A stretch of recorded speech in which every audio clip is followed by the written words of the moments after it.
감사합니다. 시작하겠습니다. 오늘은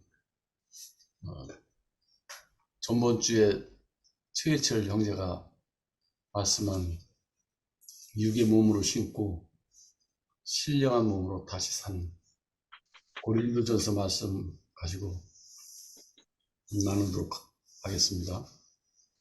고린도전서 15장 42절부터 45절까지 읽어보겠습니다. 죽은 자의 부활도 이와 같으니 썩을 것으로 신고 썩지 아니할 것으로 다시 살며 욕된 것으로 신고 영광스러운 것으로 다시 살며 약한 것으로 신고 강한 것으로 다시 살며 육의 몸으로 신고 신령한 몸으로 다시 사나니 육의 몸이 있은즉 또 신령한 몸이 있느니라. 기록된 바 첫사람 아담은 산 영이 되었다 한과 같이 마지막 아담은 살려주는 영이 되었다. 고린도전서는 사도 바울이 주 60년경에 예배소에서 3년 정도 머물 때 그 후반에 고린도에 있는 교회들에게 쓴 편지입니다. 이때 고린도 교회는 혼란과 분열로 얼룩져서 어떻게 어디부터 손을 대야 할지 모를 정도로 혼탁해져 있었다고 합니다. 그때 사도 바울은 그 혼탁한 분열은 그리스도를 몰라서 왔다고 해석을 했어요. 결국 우리는 고린도 교회의 혼탁한 상황으로 말미암아서 그리스도를 더 깊이 누리게 되는 계기가 됐습니다. 그리스도를 온전하게 누린다는 것은 우리로 하여금 하나님의 깊은 안식에 들어가게 하고 하나님의 사랑 안으로 우리를 들어가게 해줍니다. 요즘 우리가 에레미야서를 말씀을 나누고 있지만 구약 성경은 인간의 본성과 그리고 인간의 도욕 그리고 인간의 타락을 끊임없이 반복하며 말하고 있습니다. 그래서 에레미야라는 뜻은 하나님께서 씌우신다 이런 뜻도 있지만 동시에 하나님께서 무너뜨린다 이런 뜻도 있다고 합니다. 그래서 에레미야서의 주제는 하나님께서 뽑고 무너뜨리며 또한 심고 건설하는 것이 에레미야서의 주제지요. 이것이 이제 반복되면서 우리는 여기에서 하나님의 무한한 자비와 긍휼하심을 우리가 볼 수 있습니다. 우리를 사랑하시되 끝까지 사랑하시는 하나님의 그 자비와 하나님의 긍휼이 없다면 우리는 회복이 불가능한 사람들입니다. 그러면 신약 성경은 큰 틀 안에서 볼 때 신약 성경은 거역할 수밖에 없는 그 사람의 본성에 대해서 하나님의 마음이 함께 하는 거죠. 그래서 요한복음의 주제는 하나님의 말씀이 사람과 함께한다. 이것이 요한복음의 주제입니다. 우리가 많이 들은 말씀처럼 하나님의 장막이 사랑과 함께 있다. 이것이 하나님의 최종적인 사람에 대한 소망이고 우리 인생들의 완성이 됩니다. 사람들은 사람들의 영광을 하나님 영광보다 더 사랑했지요. 요한복음 12장을 요즘 했는데 요한복음 12장 43절에 사람들은 사람의 영광을 하나님 영광보다 더 사랑했다. 이렇게 말하고 있습니다. 그렇기 때문에 우리 주님께서는 스스로 나귀 새끼를 타고 오셔서 하늘의 밀이 되어서 땅에 떨어져 썩으신 겁니다. 그러면서 주님께서 하시는 말씀은 이 일을 위해서 내가 왔다. 그렇게 말씀하시고 14장에 이번에 이제 우리가 14장을 할 차례인데 14장에 가면 너희는 마음에 근심하지 말라. 하나님을 믿으니 또 나를 믿으라. 내 아버지 집에 거할 곳이 많다. 이렇게 거할 곳이 많은 내 아버지 집을 하늘의 밀이 되어 땅에 떨어짐으로써 거할 곳이 많은 내 아버지 집을 스스로 예비하게 된 거죠. 돌이켜보면 사람들은 생수의 근원인 하나님을 버렸고 그러므로 말미암아서 밑이 터진 웅덩이를 끊임없이 파느라고 땀을 흘리고 수고하고 자기를 위한 그 영광에 늘 목이 말라 있는 것이 하나님을 떠난 사람들의 형편이죠.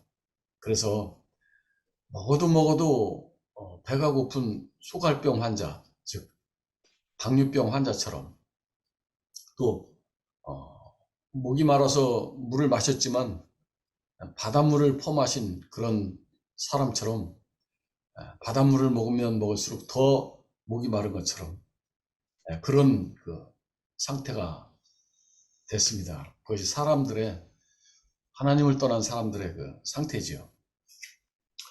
오늘 그 최철 형제가 그 고린도 말씀을 하셨는데 고린도 전서의 그 주제는 그리스도를 온전하게 누리는 것이 그 주제인데 그 본질을 그리스도를 누리는 본질을 하나님의 헤세드로 해석을 했어요. 아주 독특한 해석입니다. 그러니까 고린도전서의 그리스도를 구약 성경의 헤세드로 해석을 했어요. 그래서 구약 성경의 그 사람의 모습은 연약하고 깨지기 쉬운 그런 그 본질인데 그것을 하나님의 긍휼로 감싸 안아서 우리 모두를 당신의 은혜 안으로 이끌고 있는 것을 볼 수 있습니다. 고린도전서에서 육신의 몸으로 신고 했어요. 15장에 보면 육신의 몸으로 신고라고 했는데 여기서 육신의 몸이란 것은 이제 산혼을 말하고 있죠. 그래서 우리의 옛 생명, 즉 산혼을 지불하고 즉 나의 불순종과 거역 그것을 지불하고 나의 그 헛된 거, 부풀려진 거 성경에서 말하는 육신의 정욕과 안목의 정욕 그리고 이생의 자랑 이것을 내 스스로 지불하고 오히려 나의 호흡이 주께 있음을 고백하고 그럼으로써 나가 스스로 도모하던 나의 일을 멈추고 하늘의 뜻을 기다리는 하늘의 뜻을 묻는 그런 사람이 나를 구속하고 새 생명으로 살게 되는 그런 길이 되는 거죠.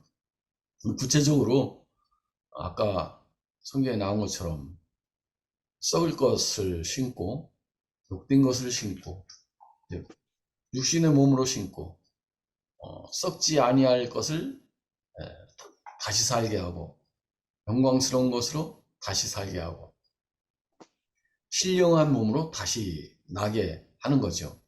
이것이 이제 오늘 말씀한 그리스도를 이제 누리는 것이 됩니다. 이번에 그 예철이 형제가 말씀 중에 한 말이 아주 귀한 말씀이 있었어요. 인생의 제한을 알고 기다리는 사람을 하나님께서는 사랑하신다 그랬어요. 참 귀한 말씀이란 생각이 듭니다. 구약 말씀을 요즘에 접하면서 인생의 제한을 알고 그 제한 속에서 하나님의 뜻을 기다리는 그 사람을 하나님은 찾고 있는 거죠. 에레미야 3장 13절에 보면 그렇게 말합니다. 만일 우리가 우리 죄를 자복하고 그 모습 그대로 돌아오게 된다면 하나님은 그런 사람을 지금도 기뻐하시고 기다리고 있다는 거죠. 그렇게 될 때 사탄의 송사가 끝이 나고 신령한 영으로 우리는 다시 살게 되는 거죠. 그러면서 이제 고린도전서 15장 44절에 한 말씀이 이제 그러므로 육신의 몸이 있은즉 신령한 몸도 있느니라 이랬어요. 참 생각할수록 곱씹을수록 우리의 요즘의 삶에 이제 합당한 말씀이다 이런 생각이 들어요. 그러니까 우리가 육신의 몸이 있으니까 신령한 몸도 있다는 말은 우리에게 버릴 몸이 있으니까 신령한 몸도 우리에게 주어질 수 있는 거죠. 그래서 우리에게 그 지불할 몸이 있고 우리가 태워질 시간이 있다는 것은 엄청난 은혜지요. 그렇지만 사람은 자고해져서 아까 말씀처럼 하나님을 떠나서 생수의 근원인 하나님을 떠나서 자고해졌기 때문에 하나님께로 돌이키기를 싫어하는 거죠. 그렇게 되면 그 사람은 이제 자기 영광만 도모하는 그런 사람이 되고 말고 자기 영광을 도모하게 되니까 스스로 밑이 터진 웅덩이를 끊임없이 파게 되고 땀을 흘리고 그렇게 살게 되는 겁니다. 에철 형제가 그렇게 말했어요. 자기는 태어날 때부터 몸이 약하게 태어났고 마음도 병약하게 태어나서 대학교를 2번 가게 되고 결혼도 2번 하게 되고 그래서 망하게 되었다. 그래서 아무도 알아주지 않는 그런 사람이 되었다고 했어요. 참 이런 말을 들으면 어떤 사람은 참 바보 같은 사람이다 이렇게 생각하는 사람도 있는 반면 어떤 사람은 이 말을 듣는데 이상하게 마음이 편안해지고 안식이 되고 자기의 숨구멍이 되는 자기가 숨 쉴 수 있는 사람이 되는 그런 것이 되는 거죠. 마치 나귀 새끼를 타고 오는 분이 너의 왕이다 라고 말했을 때 어떤 사람은 저 나라 사람들은 바보구나 이렇게 들릴 수 있는 반면 어떤 사람들은 내가 쉴 곳이 왔구나 이제 내가 안식할 곳이 왔구나 또는 나하고 비슷한 사람이 왔구나 이렇게 하게 되니까 그 아버지 집과 세상은 이렇게 스스로 자기 생명 안에서 이렇게 구분이 되는 것 같아요. 그래서 리틀 형제가 이렇게 아무도 알아주지 않는 사람이 돼서 늘 그는 뒤에 숨는 사람이었고 잠수 탄다고 그랬죠. 잠수 타는 사람이 됐다고 그래요. 근데 그때 이제 하나님 말씀이 들렸다고 그래요. 그래서 우리가 우리의 그 고난과 우리의 그 어두움이 하나님이 우리에게 찾아오는 그런 길목이 될 수 있다는 걸 우리가 알 수 있죠. 저 형제가 초반에 1인칭 삶을 산다고 했는데 1인칭 삶은 즉 자기 중심적인 그런 삶이죠. 사람은 누구나 모든 것이 자기 중심적으로 온 우주가 돌아갑니다. 자기 중심적인 자기 생각 안에서 살게 되는 거죠. 그래서 저 형제도 자기 인생이 허물어졌을 때 2인칭의 삶을 살게 되고 다른 사람을 인식하고 다른 사람이 옆에 있는 사람이 보이기 시작했다고 말했습니다. 그러면서 스스로 하는 말이 인생의 그 자기 제한을 알면 스스로 기다리게 되고, 이때 우리가 기다리게 될 때 우리 주님께서는 우리를 사랑스럽게 바라보시고 우리를 사용할 수 있게 된다고 했습니다. 그 아름다운 표현이, 신랑을 기다리는 아름다운 신부는 이런 사람이다. 이런 사람을 하나님께서는 지금도 찾고 계신다. 이렇게 말했어요. 참 듣는 저도 너무 아름답고 안식되는 그런 말씀이었어요. 이번에 예철이 형제 말씀을 들으면서 예철이 형제 자신이 스스로 제물이 돼서 산 제사를 드리니까 우리에게 양식이 되고 우리를 살리시고 우리를 새 생명 안으로 인도하는 것을 보게 됐어요. 예철이 형제가 자기 인생을 고백했지만 우리가 다시 생각해 보면 사람은 누구나 다 넘지 못할 벽도 있고 아무리 해도 안 되는 것이 누구나 다 한두 개씩은 있게 마련이죠. 누구나 다 사람은 아무리 똑똑하고 훌륭한 사람이라도 장단점은 다 있게 마련이고, 우리가 아무리 의지적으로 내 의지를 다 동원해서 꼭 잡고 있는다고 해도 언젠가는 놓을 수밖에 없는 그런 때가 오게 마련이죠. 그래서 선지자 에레미야는 8장 18절에서 에레미야는 그렇게 말합니다. 슬픕니다. 슬픕니다. 내 마음이 병들었나이다. 아, 나의 근심이요. 이렇게 탄식을 했습니다. 그런데 우리가 이렇게 에레미야 같은 고백을 할 때 여호와의 자비와 긍휼이 무궁하심을 알게 되고 아침마다 새롭게 그의 성실하심을 우리가 더욱 깨닫게 되는 겁니다. 불교에서는 그런 말이 있어요. 꿈이로다, 꿈이로다. 꿈 깨인이 꿈이요, 깨인 꿈도 꿈이로다. 이렇게 이런 말이 있는데 참 적절한 말이죠. 꿈이로다, 꿈이로다.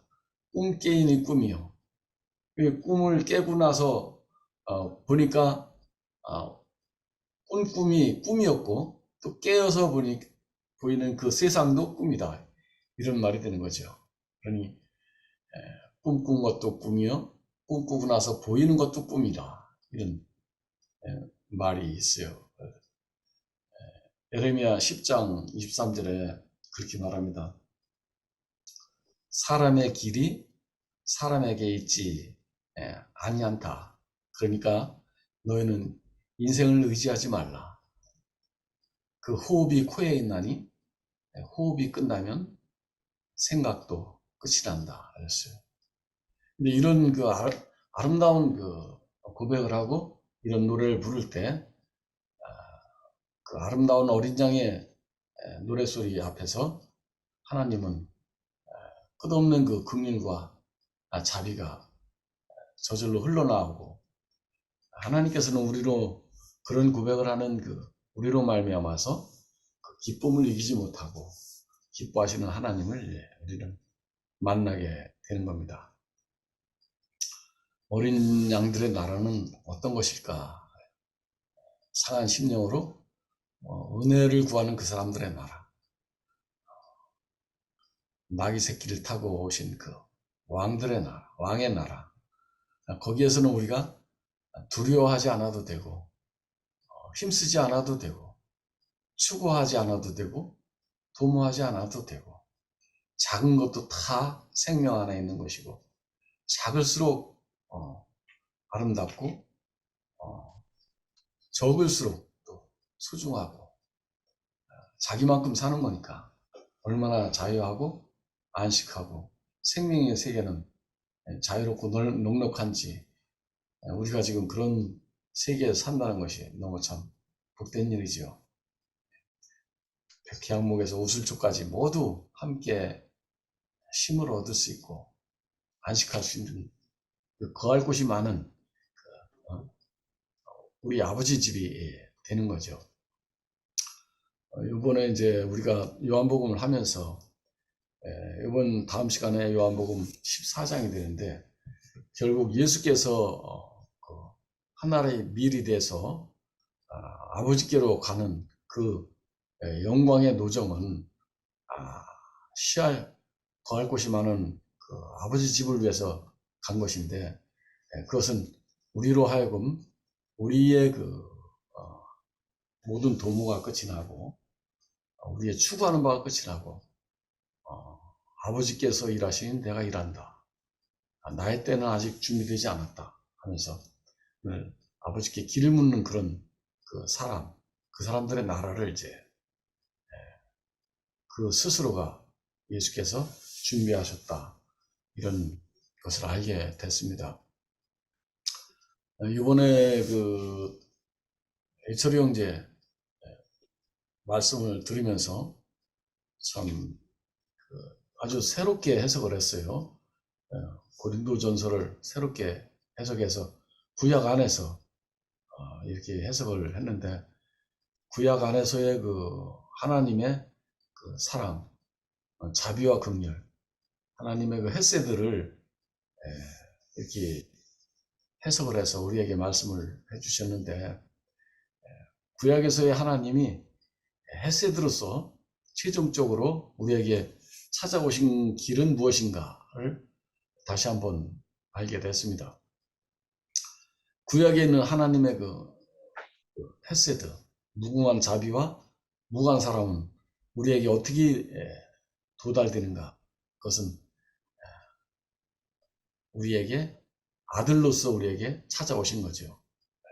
그러니까 구약에서 말씀하시던 그 여러 선지자를 통해서 말씀하시던 그 하나님이 최종적으로 아들로서 우리에게 찾아오심으로써 우리는 아들로서 찾아오신 그분을 통해서 아버지의 자비와 아버지의 긍휼을 우리가 누리게 된 거죠.